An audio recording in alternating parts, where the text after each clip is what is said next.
ও সারাক্ষণ ভাবে কবে যাব জান্নাতে। কেননা জান্নাতের স্বাদই তো ভিন্ন, ঠিক না? কি কি কও? দুনিয়ার নাচ কি নাচ নাকি? এ তো হাত পাও বেকা করে, ঠিক না? এটার নাম নাচ। নাচ তো হবে জান্নাতে, যার সাথে পুরা জান্নাত ডান্স করবে। কি কি 40 বছর টানা নাচ না। যে নাচবে সে ক্লান্ত হবে, যে নাচ দেখবে না সে বিরক্ত হবে। মজা বাড়তেই থাকবে, বাড়তেই থাকবে।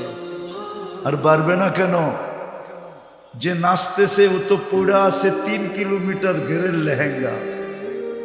কি লেহেঙ্গা বোঝেন? কয় কিলোমিটার ঘের? এরম মারলে 3 কিলোমিটার জায়গা নিয়ে ফুলা উঠবে। যাকে হাঁটু পর্যন্ত বানাইছেন আল্লাহ মুস্ক দিয়া, কমর পর্যন্ত বানাইছেন আম্বর দিয়া, কাত পর্যন্ত বানাইছেন জাফরান দিয়া, উপরের চেহারাটা বানাইছেন হোয়াইট কাফুর দিয়া। 120 ফিট লম্বা হবে, চুলটিও 120 ফিট লম্বা হবে। নাচতে নাচতে যখন মাঝে মাঝে চুলের আগা তোমার মুখে মারবো না, আল্লাহ রসুল তো একটা চুলের কথা বলছে, আকাশের নিচে লাড়া দিয়া দিলে লাতা আত্মারাতি দুনিয়া কুল্লা, সারাটা দুনিয়া সুগ্রানে মোহিত হয়ে যাবে। আর পুরা বেনিটা যখন তোমার মুখে লাগাবে তো কেমন সুগ্রান হবে। ও যুবক, একটু ভাবো না। মজা বাড়তে থাকবে, কিন্তু নাচতে নাচতে এক সময় বলবে আর কত নাচ দেখবি, 40 বছর হয়ে গেছে। হ্যাঁ, খালি নাচেই দেখবি, ভিতরের কোনো কাহিনী দেখবি না। মনে হয় ফিডার খায়, কিচ্ছু বলে না। চল কামরায় তোরে কাহিনী দেখে। আল্লাহ বানায় রাখছে। এই জন্যই তো যুবক সারা রাত্র কাঁদে। আল্লামা কর্তুবী রহমতুল্লাহ আলাইহি লেখছেন, এক যুবক সারা রাত্র নামাজ পড়তেন, সারাদিন রোজা রাখতেন। গড়ালারা বুঝাইছে এরকম করিস না, পাগল হয়ে যাবে। বন্ধুরা বুঝাইছে, কার কথা মানে ও? মজা পাইলে কি আর কারো কথা মানে? কি মানে নাকি? হ্যাঁ, নাইলে মাদক নিরাময় সেন্টার এত হইতো কেন? ও তো মাদকে মজা পাইয়া এখন নিরাময় সেন্টারে যাইও ছাড়তে চায় না, ঠিক না? ছাড়ে নাকি? ওইখান থেকে বাইরে আইসা যেই সেই কি ওই যেটা বলে ওইটা তো বলি, ঠিক না? আমি শেষ জায়গায় চলে আসছি, কিন্তু নামাজের সময় হয়ে যেতেছে। তো জান্নাতে মজা বাড়তে থাকবে। তো যুবককে বুঝাইছে পাগল হয়ে যাবি। একদিন সকালে রাস্তা দিয়ে দৌড়াইতেছে আর বলতেছে আইনা আইনা আইনা কোথায়? তো সবাই বলতেছে বলছিলাম না পাগল হইব, ওই যে দেখো এখন তো লুঙ্গি নিচে আছে, কতক্ষণ পরে খুইলা মাথায়ও দিতে পারে, মাথায়ও বাঁধতে পারে। তো সবাই দৌড়া, বন্ধুরা জিজ্ঞাসা করছে আরে তুই দৌড়াস আর আইনা আইনা এটা কি বলিস? আইনা আইনা আইনা কোথায়? কই ঘুমায় গেছিলাম, সকালে চন্দ্রা আসছিল তো দেখলাম এক জান্নাতের বাগান, ফলে ফুলে ভরা, ভিতরে এক ঝর্ণা, পানি পড়তে ছিল এমন মেয়েরা যাদের বর্ণনা দেওয়ার মতো আমার কাছে আমার পক্ষে সম্ভব না। শুধু আমি না, সৃষ্টিও মনে হয় সৌন্দর্যের বর্ণনা দিতে পারবে না। আর আসলে বর্ণনা দিবে কি করে? আল্লাহ রসুল তো বলছে জান্নাতি মেয়েদের পায়ের সৌন্দর্য বলছে, লাউ কাশাফা সাকাইহি লাগাবা দাউস শামস, পাও খুলে দিলে সূর্য চিরদিনের জন্য হারায় ফেলবে। সূর্য চিরদিনের জন্য আলো হারায় ফেলবে। লাউ যাহিকা আলা দুনিয়া লাতানাওয়ারাতিদ দুনিয়া কুল্লা, দাঁত বাড়ি করে দিলে সারাটা দুনিয়া আলোতে ফকফকে হয়ে যাবে। তাহলে ওর চেহারার রূপ কিরকম? তো বলে আমি যখন কাছে যাইতেছিলাম তো মেয়েরা বলতেছিল আয়নার জামাই আসতেছে। ভাবলাম ওদের ভিতরে কেউ হবে। বললাম তোমাদের ভিতরে আয়না কে? বললাম আমরা কোথায়, আমরা তো এর খাদেম, সেবক, ও তো আরো সামনে। বলে স্পিরিট বাড়ায় আগে গেলাম, দেখলাম আরেক বাগান, আরেক ঝর্ণা। প্রথম মেয়েদের চেয়ে কোটি গুণ বেশি রূপসী হবে এই মেয়েরা। ওরাও আমাকে দেখা বলতেছিল আয়নার জামাই আসতেছে। বললাম তোমাদের ভিতরে আয়না কে? করে আমরা কোথায়, আমরা তো সেবক, সে তো আরো সামনে।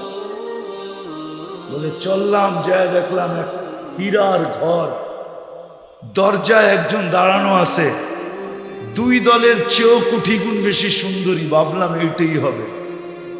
যে যখন দৌড় দিয়া ধরতে গেলাম, আমাকে থামায়া বলল ভুল, আমি না, আসলটা ভিতরে, আসলটা আমি না, আসলটা। বুঝা ফেলছে কাকে ধরতে চাইতেছে। তো যখন ভিতরে তাকায় দেখছে, তো দেখতেছে মুক্তার দোলনায় দোল খাইতেছে। তো দৌড়ায় ধরতে চায় না, বলে দৌড়ায় ধরতে গেলে আবার কই ছুটা যায়, তো জাম্প মাইরা ধরতে চাইছে। তো ভিতর থেকে হাত দিয়া বলছে খবরদার, থামো, আজকে ইফতারি তুমি আমার কাছে করবে। আজকের ইফতারি এই জন্যই ব্যবস্থা চলতেছে। বলে এক কাহিনী শুনে একটা চিৎকার দিছে, রু বাহির হয়ে চলে গেছে। হায় যুবক, হায় মানুষ, রহমতের ছোঁয়া লাগলে এরকমই ফুটবে। গরিব ফুটবে, পুরুষ ফুটবে, নারী ফুটবে, সমাজের প্রত্যেক ব্যক্তি ফুটবে। খোদার কসম, আজকে যেরকম মানুষ মানুষ থেকে অতিষ্ঠ,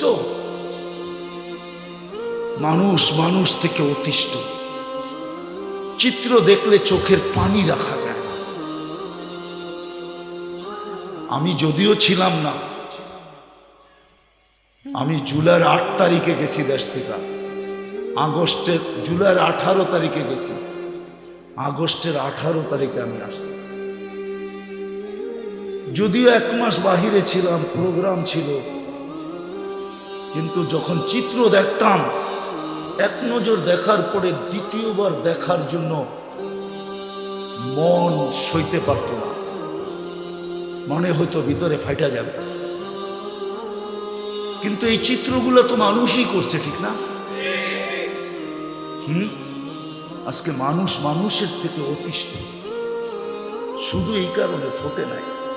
ও যদি ফুটতো, হায় হায়, প্রতিবেশী প্রতিবেশীর দ্বারা কোনোদিন কষ্ট পেত না, মহল্লাওয়ালার থেকে কোনোদিন কষ্ট পেত না, মানুষ মানুষের থেকে কষ্ট পেত। আরে কোন কুকুর পর্যন্ত মানুষের থেকে কষ্ট পেত না।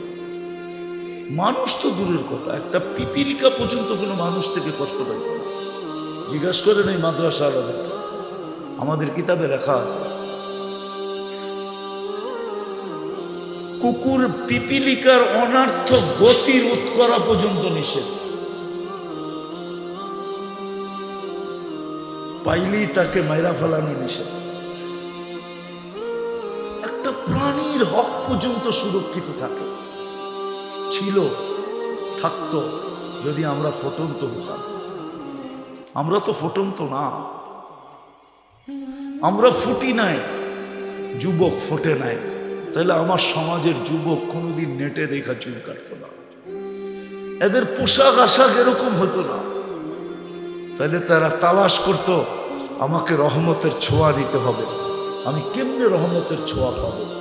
আমি শেষ কথায় চলে আসছি, যদি রহমতের ছোঁয়া পাইতে চান, সহজে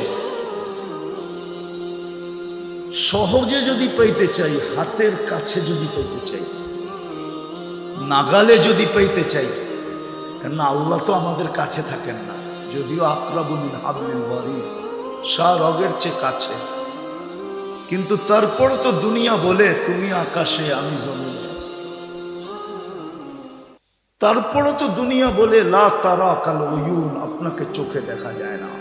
ওয়ালা তুখালিতুকাদ্দুনুন, আপনাকে ধ্যান ধারণায় আনা যায় না। ওয়ালা ইয়াসিফুকাল ওয়াসিফুন, আপনার বর্ণনা দিয়ে শেষ করা যায় না।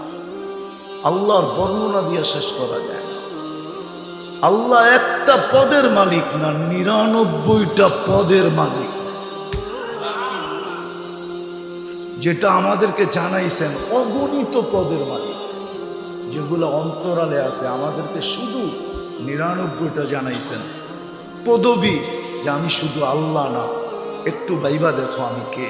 আমি শুধু আল্লাহ না, তুমি একটু ভাবো আমি শুধু আল্লাহ না, আমি রহমান, আমি রহিম, আমি মালিক, আমি কুদ্দুস, আমি সালাম, আমি মুমিন, আমি মুহাইমিন, আমি আসিস, আমি জব্বার, আমি মুতাকাব্বিরুল খালিকুল বারিকুল মুসাব্বিরুল গফফারুল কহ্হারুল ওয়াহ্হাবুর রাজ্জাকুল ফাত্তাহুল আলিমুল কাবিদুল বাসিতুল খাফিদুর রাফিউল মুইজ্জুল মুদিল্লুস সামিউল বাসীরুল হাকামুল আদলুল লতীফুল খবীরুল হালিমুল আযীমুল গফুরুশ শাকুরুল আলিয়ুল কবীরুল হাফিজুল মুকীতুল হাসিবুল জলিলুল করিমুর রকিবুল মুজিবুল ওয়াসিউল হাকীমুল ওয়াদুদুল মজিদুল বাঈসুল শহীদুল হকুল ওয়াকিলুল কবিয়্যুল মতিনুল ওয়ালিয়ুল হামিদুল মুসিয়াল মুবদিয়াল মুঈদ আল মুহয়ি আল মুমীত الحي القيوم الواجد الماجد الواحد الأحد الصمد القادر المقتدر المقدم المؤخر الأول والآخر الظاهر والباطن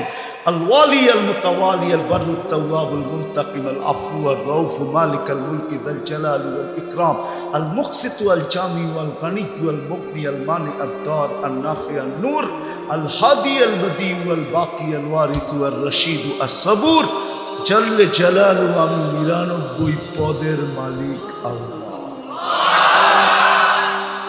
উনার রহমত সহজে পাবো তো পাবো কি করে? আল্লাহ সহজ করছেন, সহজ করছেন।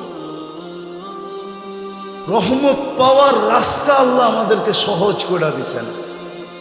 সেটা হলো আমার বন্ধুর বন্ধুত্ব যদি পাও, তাহলে শুধু আমার রহমত পাবে না, আমার বন্ধুত্বও পাবে। শুধু রহমত দিব না, বরং আমি তোমাদেরকে বন্ধু বানায় আনব। কিন্তু শর্ত হলো আমার বন্ধুকে তুমি বন্ধু বানায় আনো। আজকে আমরা উম্মত বলি বটে, ভালোবাসি বলি বটে, কিন্তু আমার সমাজের কোন মুসলমান রাসূলুল্লাহ সাল্লাল্লাহু আলাইহি ওয়াসাল্লামকে যেরকম বন্ধু বানানোর দরকার এরকম বন্ধু বানাই না। যদি বন্ধু বানাইতাম তাহলে আমি তো মাঝে মাঝে আফসোস করে বলি, যাদেরকে দাড়ি দিলেন জান্নাতে যাওয়ার জন্য, ও দাড়িতে শেভ করে কি করে?